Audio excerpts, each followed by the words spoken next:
Eu fiquei sabendo hoje que o Instagram marcou como fake news uma publicação, um story do Bolsonaro, do presidente da República. Era um story no qual mostrava alguns dados de falecimentos, de óbitos no Ceará, de um mês do ano passado e desse ano, comparando o número de mortes por insuficiência respiratória.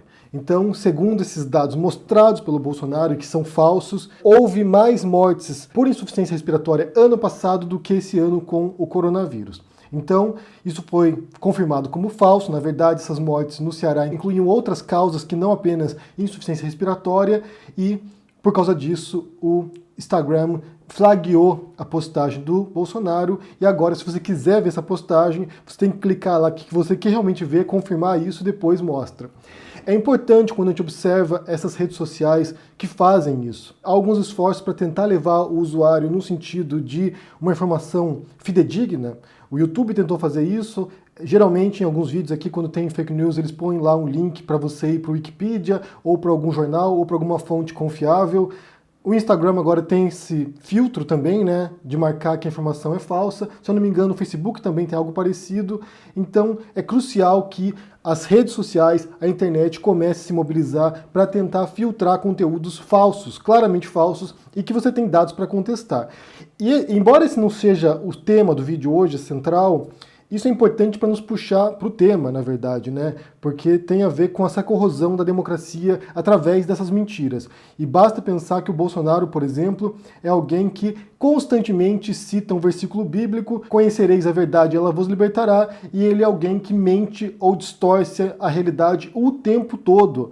É algo fenomenal, é um recorde, na verdade. Em pouco mais de 1 ano e 5 meses, como presidente, ele mentiu centenas, acho que mais de 1000 vezes. Ele deu informações falsas ou distorcidas. E nesse sentido ele segue também os passos do Trump, as trilhas do presidente dos Estados Unidos, a quem ele tanto admira. Antes de entrarmos nisso, eu quero fazer aqui uma recomendação de um livro meu que está de graça na Amazon até sexta-feira, até dia 15 de maio. Então, se vocês quiserem conferir, é um livro de contos de terror que se chama Fantasmas, Vampiros, Demônios e Histórias de Outros Monstros. São vários contos de terror lá, com temas clássicos, com alguns temas mais incomuns. Para quem gosta do gênero, obviamente, né? Se você gosta de contos de histórias de terror, vá lá e confira. Basta ir no link que está aqui ou na descrição ou no comentário fixado e baixar o seu exemplar gratuito. Pode ser lido no Kindle, você pode baixar um app para o celular, para ler no celular também, ou você pode baixar um aplicativo para o computador e ler no seu computador. Então não precisa ter Kindle necessariamente. Vá lá na Amazon e baixe. Eu quero deixar aqui as recomendações de livros referente ao tema que a gente vai trabalhar hoje, que tem a ver com a crise da democracia. Porque ontem, no Roda Viva, o ministro do Supremo, Dias Toffoli, falou sobre isso, ele foi perguntado sobre isso, tem um vídeo dele circulando nas redes sociais também sobre esse tema, no qual ele fala sobre se a democracia está em crise ou não. Então, vou deixar para vocês aqui várias referências sobre esse assunto, porque é um assunto que a gente já mencionou várias vezes. Eu esperava que nesse momento de pandemia a gente fosse se concentrar na pandemia de fato, nos modos como combater isso e como vocês podem se proteger, mas aparentemente o Bolsonaro fica insistindo nessa ruptura democrática, fica insistindo nessa corrosão das instituições democráticas, e a gente tem que voltar para esse assunto repetidas vezes, porque é importante compreender o que está acontecendo. Então, o primeiro livro que eu já mencionei várias vezes aqui é Como as Democracias Morrem, do Levitsky e do Ziblatt. É bastante ilustrativo para você entender como funciona esse jogo que o Bolsonaro e o Trump fazem de, aos poucos, corroendo a democracia, de ir forçando o jogo, de ir forçando, de esticando a corda até que ela estoure. Então isso foi feito por outros governantes anteriormente, e é algo que o Bolsonaro faz com bastante eficácia, convenhamos, porque ele vai lá, força a porta e depois recua. Depois ele vai lá, força a porta, recua, e em algum momento ele vai derrubar essa porta. Outro livro que tem muito a ver com o que o Toffoli falou se chama O Povo contra a Democracia, é escrito pelo Yascha Mounk, no qual ele fala sobre isso. A gente vai entrar um pouquinho mais em detalhes logo em seguida. Além disso, eu quero recomendar outro livro também, que é esse aqui, How Democracy Ends, do David Runciman. Em português se chama, eu vou ver aqui o título, Como a Democracia Chega ao Fim. Tem uma outra pegada, tem uma outra abordagem. O Runciman é um pouquinho mais cético em relação ao fim da democracia, se isso é ruim ou não, ele não sabe dizer, ele acha que pode vir uma coisa melhor depois, então tem uma visão um pouquinho distinta e trabalha muito com teorias conspiratórias, trabalha muito com outros aspectos da corrosão democrática. Tem esse livro aqui, eu vou botar a capa para vocês, esse não tem em português, até onde eu saiba, que se chama The People vs. Tech, o povo contra a tecnologia, como a internet está matando a democracia e como a gente pode salvá-la. É do Jamie Bartlett. É um livro bem interessante, o Jamie Bartlett trabalha muito com tecnologia, nesse livro específico, que daí teria relação com o Instagram, por exemplo, com essa filtragem de fake news, ele fala sobre isso, como esses grupos da internet têm, pelo modo como a internet se configura mesmo, né? Como essa ágora moderna no qual todo mundo se comunica e todo mundo em tempo real está debatendo os assuntos, como isso é corrosivo para o debate democrático e como isso polariza a sociedade. Então é um livro bastante interessante, tem boas perspectivas aqui também. E um último livro que eu quero mencionar é esse aqui, On Tyranny, em português se chama Sobre a Tirania, que é do Timothy Snyder, que é um historiador, e ele adverte sobre isso. Na verdade eu mencionei algumas referências aqui, mas tem várias sobre esse assunto, porque é um tema que tem preocupado muitos pesquisadores pelo mundo, cientistas políticos, historiadores, filósofos, pensadores que estão refletindo nesse momento e que estão observando o fim de democracias. Então a gente volta aqui à fala do Dias Toffoli. Eu não vou pôr o vídeo aqui porque a TV Cultura não permite isso. É uma TV estatal e, curiosamente, você pode aqui reproduzir trechos da CNN, por exemplo, ou de outras emissoras que autorizam isso, desde que seja um trechinho pequeno, mas o Roda Viva ou a TV Cultura não autorizam. Se você põe aqui um vídeo, eles bloqueiam o seu vídeo, você não pode nem passar para eles a monetização. O vídeo é bloqueado, você não pode ser veiculado no Brasil. Então isso é muito estranho, eu sempre achei muito incompreensível isso. Talvez houvesse uma possibilidade de rever, principalmente pensando que é uma TV estatal, ou seja, uma TV do povo, mas não tem conversa. Então, o que disse o Dias Toffoli lá quando perguntado sobre a democracia e sobre esse choque entre os poderes? Que foi o tema que rondou boa parte da entrevista, né? Essa tensão que existe entre o executivo, o legislativo e o judiciário e como o Bolsonaro o tempo todo instiga ataques contra o Supremo, principalmente, né, nesse momento, porque o Supremo tem barrado muitos dos desmandos do Bolsonaro. E como as manifestações de rua também, muitas delas com mensagem golpista e ímpeto golpista também, de derrubada do Supremo ou fechamento do Congresso, como essas manifestações são instigadas pelo presidente também. E o que o Dias Toffoli falou é que, na verdade, a democracia é um conceito histórico, mais ou menos indefinido, porque vai variando ao longo da história, e de fato a gente pode verificar isso, né? O modo como a gente entende democracia no século XXI é muito diferente de como se entendia na Grécia Antiga, quando Platão falava de democracia, ele falava de um regime que era bastante diferente no seu sistema, no seu funcionamento, do que é no dia de hoje. Então são muitos séculos de desenvolvimento democrático. Mesmo hoje em dia, os sistemas democráticos são diferentes ao redor do mundo. O modo como opera no Brasil não é idêntico como opera no Reino Unido, ou na Alemanha, ou em Portugal. São democracias distintas, com processos, mecanismos distintos, embora possa ter uma estrutura mais ou menos parecida, de freios e contrapesos, que é algo que o Levitsky e o Ziblatt falam muito no livro Como as Democracias Morrem, dos freios e contrapesos da democracia, como isso são importantes para manter o poder em xeque o tempo todo, e por isso que você tem essa divisão, né, essa pluralidade de poderes, essa diluição dos poderes em diferentes níveis. E como a gente falou sobre isso aqui recentemente, né, sobre a aula que a Gabriela Prioli deu para a Anitta sobre isso, no qual ela explica justamente essa diluição do poder. Assim você sempre vai ter um poder fiscalizando e controlando o outro. E além disso, além desses poderes instituídos, desses poderes estatais, como o executivo, o legislativo e o judiciário, você tem a imprensa, que também é crucial para as democracias, ou seja, seria um quarto poder fiscalizador, e você tem a própria opinião pública, né? A própria população que constantemente tem que manter a fiscalização e a cobrança dos governantes. Então, o Toffoli disse que, embora tenha esse conceito que é mais ou menos vago, né, porque ele vai se transformando, o que a gente vê hoje em risco, o que ele entende que esteja em risco, são as democracias representativas. O que é isso? É como se tem no Brasil, nos Estados Unidos e em outros países. O que é isso? Você tem, por exemplo, eleições, ou seja, você, cidadão, em idade eleitoral, você pode ir lá, a cada 4 anos, votar para eleger os seus representantes. Então você escolhe deputados, vereadores, prefeitos, governadores, senadores, você escolhe o presidente. E essas pessoas eleitas por você representam os seus desejos, aquilo que você pensa para o Brasil.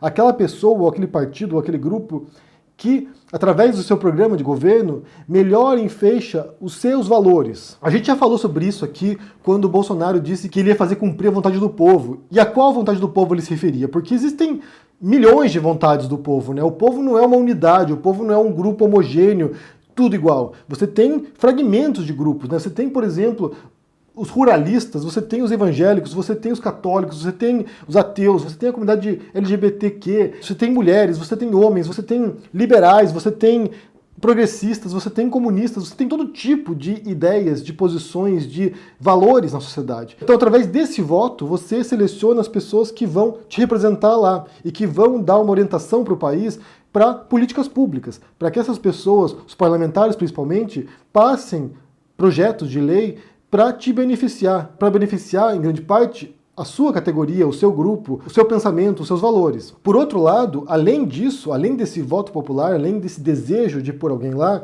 você tem no sistema republicano, você tem nessa democracia representativa, um conjunto de leis, um conjunto de defesa de direitos básicos para que não ocorra o que era o maior medo dos pais fundadores dos Estados Unidos, que é o modelo democrático moderno. Quando houve a Revolução Americana, que eles se libertam da tirania do Império Britânico, os pais fundadores dos Estados Unidos, né, os primeiros constituintes, os primeiros políticos lá, democráticos, eles tinham um grande receio daquilo que se chama da tirania da maioria.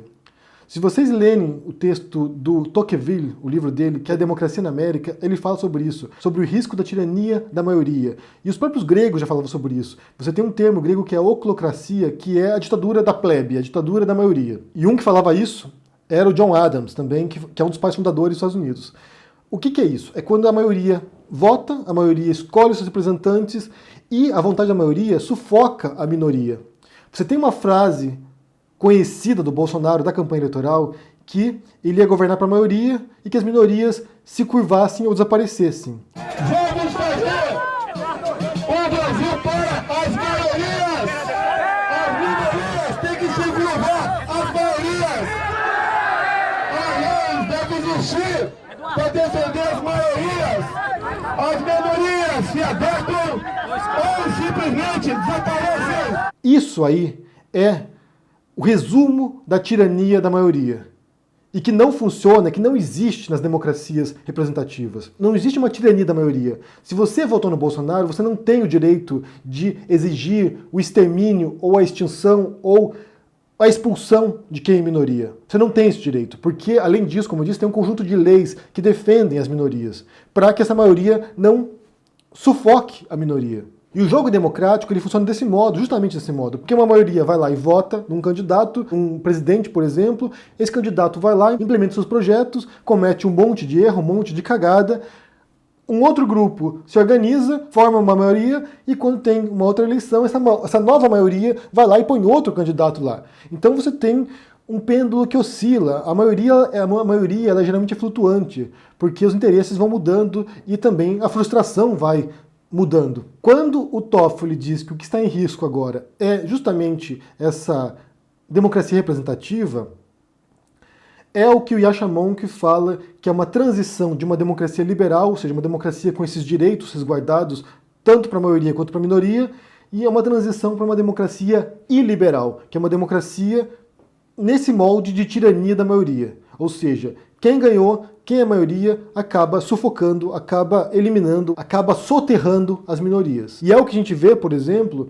para citar um exemplo, na Hungria. Embora na Hungria agora seja muito mais próximo de uma ditadura de fato. Mas foi o que o Viktor Orbán, fez durante muitos anos lá na Hungria. Foi aos poucos consolidando o seu poder lá, se enraizando no poder, foi dominando os outros poderes, foi dominando o parlamento, foi dominando a Corte Suprema lá, até um ponto que a vontade da maioria, ou que a gente imagina que seja a vontade da maioria, na Hungria acabou simplesmente eliminando qualquer tipo de oposição eficaz contra o Orbán. E agora, com o coronavírus, ele acabou, de fato, usando os mecanismos legais para isso, para obter poderes quase absolutos. Como eu disse, há uma enorme preocupação em relação a isso no Brasil, por exemplo. Boa parte das referências que eu mencionei aqui são para os Estados Unidos, porque também havia uma preocupação com o Trump, que era alguém que também vinha com uma retórica muito parecida dessa, né, de que as maiorias votaram em mim, portanto eu tenho o poder de decidiu, que é bem entender aqui, sendo que na verdade não é assim. O próprio presidente também é constrangido pela lei, também está sujeito à lei, embora tenha havido um processo de impeachment contra o Trump, e a gente percebeu que lá, assim como no Brasil,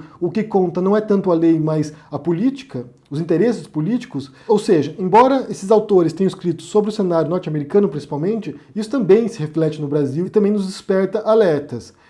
Que o Toffoli fale sobre isso, né, sobre esse risco da democracia representativa, como se não fosse nada muito sério, porque pareceu que foi assim que ele falou, né? Tipo, o que está em risco não é a democracia, é a democracia representativa. Isso dá a entender que, de fato, a gente pode ficar preocupado, porque você tem visto essas incursões, né, esses ataques do poder executivo, do presidente, contra outros poderes e, como a gente falou no começo, estimulando a população, inflamando a população contra ministro do Supremo e contra deputados e senadores. E vale ressaltar também, para concluir esse vídeo, que o nosso grande esforço aqui, ao longo desses 2 anos ou mais até, é justamente de reforçar o espírito cidadão das pessoas, para que vocês façam parte de vocês também, para que vocês compreendam esse mecanismo, compreendam os riscos para a democracia no Brasil, compreendam a merda de vida que seria numa ditadura no Brasil de novo, porque não faz sentido nenhum trocar uma democracia, mesmo que seja confusa e bagunçada, por uma ditadura do Bolsonaro, que certamente será um absurdo. Se o governo democrático dele já é horrível, imagine uma ditadura do Bolsonaro. Então é importante que vocês se instruam, estudem essas coisas, quando for possível, né, passando o pior da pandemia, quando for possível, que vocês se articulem aí para organizar protestos, porque é importante que vocês façam a sua voz ser ouvida e que o risco de uma ditadura da maioria não aconteça no Brasil. Porque isso será uma catástrofe, será um desastre para quem é oposição política, para quem é de grupo minoritário, seja religioso, seja de orientação sexual, seja de outros aspectos. Vocês certamente não querem assistir a uma ditadura da maioria na voz do Bolsonaro. Eu quero saber o que vocês pensam sobre isso, se vocês assistiram ontem a entrevista do Toffoli no Roda Viva, o que vocês pensaram na entrevista, e também sobre essa história aí do Bolsonaro no Instagram, tendo uma postagem filtrada lá como fake news, sendo que ele é alguém que o tempo todo arrota a verdade, né? Eu sou a verdade, a vida, confie em mim. O que vocês pensam sobre esse assunto? Deixa aqui no comentário, deixa o joinha, assine o canal, ajude no Apoia-se, a gente vê por aí. Abraço e até mais. Tchau!